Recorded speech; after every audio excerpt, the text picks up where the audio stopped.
All right, I got my man Akeem with me, Akeem Dennis, Akeem on Instagram. How you feeling, brother? I'm feeling good, man. How about yourself? Man, I'm doing good, King. We just gonna dive right in these questions for this docuseries. Y'all not ready for this talk. Glad to have this man out here bless me in the comfort of his home, out in his patio. So, first question for you. How long you been doing professional photography for, and what got you started into it?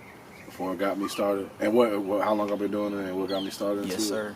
Okay, so I've been doing professional photography for 4 years now. I think February made it. February made it 4 years. 2020, yeah. February made it 4 years, but getting paid for it. I don't know what your interpretation of professional is, but when I think about professional, I feel like it's getting paid for it. Okay. Consistently. Right. And what got me into this is my grandpa James, man. I can remember it was a Polaroid camera, man. The ones where you take it and then you just gotta wipe shake it off. that thing. Yeah. So my grandpa, man, most definitely got me into this, and just being consistent with it throughout the years. I never had a camera, but I always had the best camera that's on you, and that's what they say, and that was most likely a phone or something like that. Okay, got you. All right. Second question for you. How important do you feel it is to be a black father in America, being that you're a father too right now? Oh, how important is it, man? It's very important, especially for those that may have lacked their father, like having a father or lack their father being around as a child. For me, that was the case, just a lack of him being around. That built something in me, and then I was put in a world where I had to take care of my brother at a young age, damn near like 9 years old, so I was always ready for this parental role. You would say I was groomed for it, but just being black, especially, man, and being that motivation, like I was just telling my fiance, man, it amazes me how much my kids look up to me. Like I'm really a hero in their eyes, and I always wanted to be that. And the things that I'm doing right now shows it. We was just at Cam Kurt Studios Sunday. I took them. That's the first time I ever took them there. They were like, man, what is this, man? I'm telling them who Cam Kurt is, like in the photography art world in this time that we're in now. Like he's a good dude, man. It's not more so because of his photography, is what he's done for the community, and I've always aspired to be that. Like that's what. If you don't mind, break down who he is just real quickly for the people that don't know. He's a photographer, man. He has a studio called the Cam Kurt Studio. It's downtown, right across the street from Magic City. I know y'all know about it. Y'all know about it, man. Yeah, if you in the A, check that out, man. But to piggyback onto that, man, just giving them those experiences. My dad, he did, when he was around, he did give me experiences. That's one thing that I took from that. I'm always giving them experiences. I always have their best at interest, man. And I'm always putting them in a position, or trying to put them in a position to excel and grow, as well as teaching them what this world is, man. Outside of school. Got you. All right, third question for you. What's the story legacy that you want to leave behind with the career that you built for yourself? Story, legacy that I want to build, man. It was a post. One of my old classmates posted it. He asked, what's the difference between being popular and being well known, like known? And I like to say that I am known, and I want to be known. Popularity to me, when I think about it, it's kind of like people like lusting, not lusting, it's like sexually, but just like lusting over you, like, oh, just like what's her name? Travis Kelce and Taylor Swift. Taylor Swift. Just Right. like, even you say Beyonce, like, just that's popularity. You For feel sure. me? But you gotta understand that grew with time. Sometimes you can't really control it, man. Because one point they were known and they went to popular, but I like to just stay on that known level where I want to be known. I don't want to be popular, but I want to be known for what I gave back, and what I gave back was given to my community. That's what I want to be known for, man. That's good. Giving back to my community, whether that's teaching them what I know within basketball, within the media, photography, videography, with his singing, whatever I could do to give back. Like I told you earlier, I was placed in a parental role at a young age. Yeah. So my love for kids is like, it's I don't know, but I just love kids. It's been there. Yeah, I wish I could have 10, 12 kids. Like, help that be a part of my legacy. Right. Hey, But, you never know. All right. Fourth thing for you. A main theme I see in your Instagram feed is the productivity and the consistency and the progress with your portfolio. It seems like from the start of your Instagram and getting into professional photography, you seem to get better with each photo and video that you posted for your clients. So what gives you that drive to go the extra mile to make that filter, that exposure, that, you know, picture and contrast really pop out? How do you really, you know what I'm saying, go all the way to make this vision of yours come true when it comes to photography? I like to say, one, how I see the world. Okay. To go back to my grandpa, man, I was always just looking at the world. I can remember, I've always been on the road, man. My dad, we go on vacations, we go somewhere, we're always driving. So I'm always looking out the window, man. I'm just looking at the world, just looking. So my essence to view things in a different way, I feel like, kind of separates me.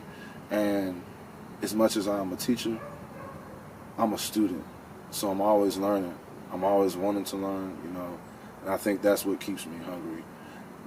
Wanting to learn, and me wanting to, not necessarily wanting to outdo my last project, but wanting to feel like I've gotten better. And consistency can help that sometimes, or it can't, but I just know me, you know. I know me, so That's good. yeah, that drive, that's what keeps me going, man. I'm never satisfied, but it's like I'm satisfied for a second.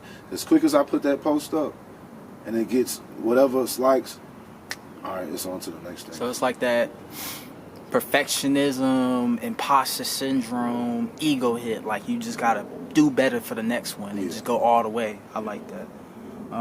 Last question for you.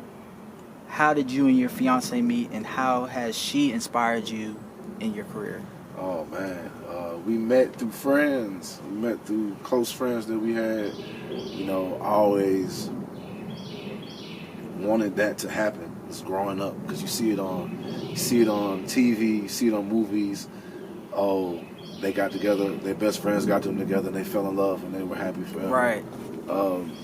That's kind of pretty much how it went down, man. You know, that's pretty much how it went down. And how she inspires me, she really inspired me to really start taking it serious. When I was out working at the airport, like you said, you see it on my Instagram, I'm out there just taking pictures of my environment, planes sitting, like that's where I was at every day.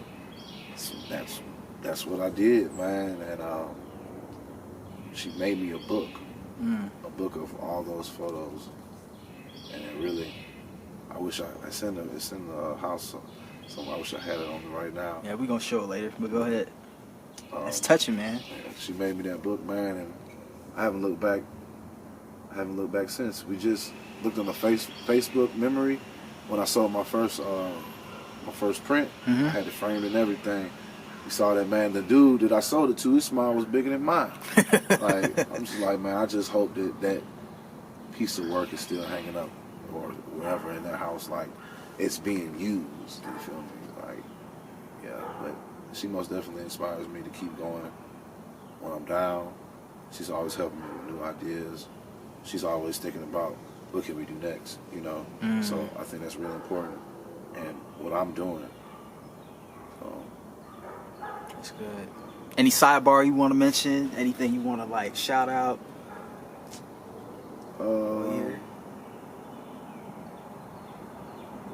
I want to say, if you are a black male as myself, you know, and you are inspired, you have a dream, man, no matter what the age is, I would say, don't stop living that dream, because if you stop living that dream, or you stop trying to want to do that dream, man, you might not have nothing.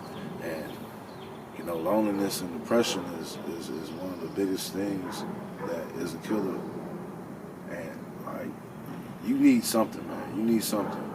You need something to keep you going, man. So I feel like just with the mental health, you know, that's what you need. Just chase your dream. Yeah, just chase your dream, because what you don't want is to quit or somebody talk you out of what you're doing, man. Because it can happen real quick. So stay true to yourself. If you really want it, it's gonna happen. Yeah, I feel like that's one of the biggest things that I kind of highlighted with everybody in this series, man, in this documentary, whether it was just me hitting them up on the phone or really getting some camera work on them, was that a lot of people are either in a position where I got kids, I can't really focus on that, or I'm just in a state where my dreams ain't really working out for me right now, so I got to put it to the side. I'm like, one of the tragic, most traumatic things you could do is let your dream die, because then what do you have left? Hey, I ain't gonna hold you. Like, basketball is my love. Like, I had to give it up. You know, I had to give it up. I didn't have to give it up. I wish I would have had somebody that could have guided me a little bit better and made it went a different way. But one thing I always had other things that I was good at. Now I'm probably even better at that than basketball, you know? So that too, don't limit yourself into what you're doing. And so that goes back to that being a jack of all trades, saying it's a master of nothing. That's a lie. Because if you know how to do something else, then how can you get bored with something? You feel me? You're doing other things. And if something cuts off, you have this other avenue. Or maybe, just maybe, you may not be professionally playing in basketball, but what if your pictures and your videos so good that you got a contract with an NBA team? You still living your dream. Or you helping recruits out by recording their footage and posting their highlights. Now the next ball is life, you know what I'm saying? So it's like when I was having my first son, it's like my uncle told me, he's like, it's time to go to work now. He's like, it's time to go to work. So automatically, man, like, you have to give a piece up, but you still have you. You still got to take care of you. That's deep. Still got this person right here, but you still got to be right for everything else to go right. Right. And that's something that my mom tells me all the time. That's good. Yeah, we gonna close it right there. That was deep, bro. Oh man. Damn. She made that shit look official. Open it up for us. Some of the photos, man. She got them off Instagram. So back in the day, it wasn't as good as how you can get the Instagrams and copy them and have the resolution complete match. So some of these are a little blurry, but you know, it's weird showing it like this. I feel like a teacher reading to the students. So on page 1, you see the dog. Like this one. This was post it up a little bit. This was in the morning.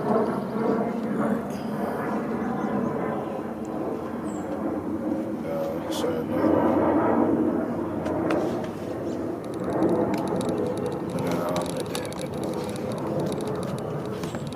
And we have some words. Our deepest fear is that we are inadequate. Our deepest fear is that we are powerful beyond measure.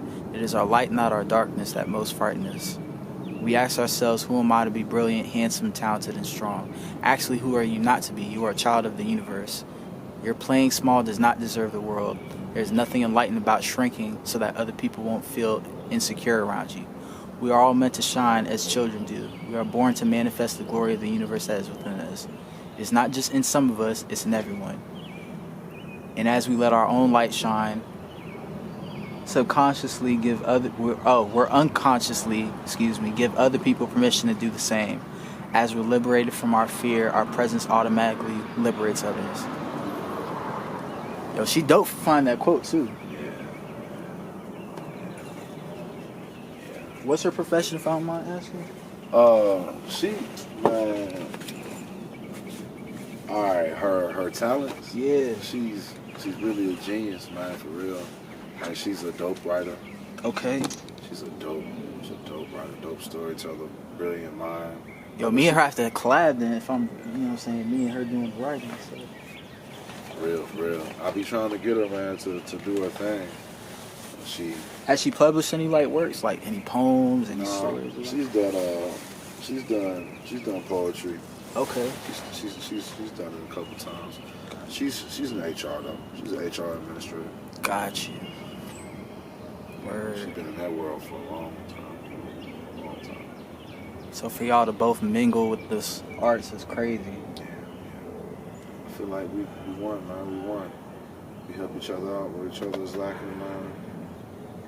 It's been like that. That's how it's supposed to be, really. Yeah.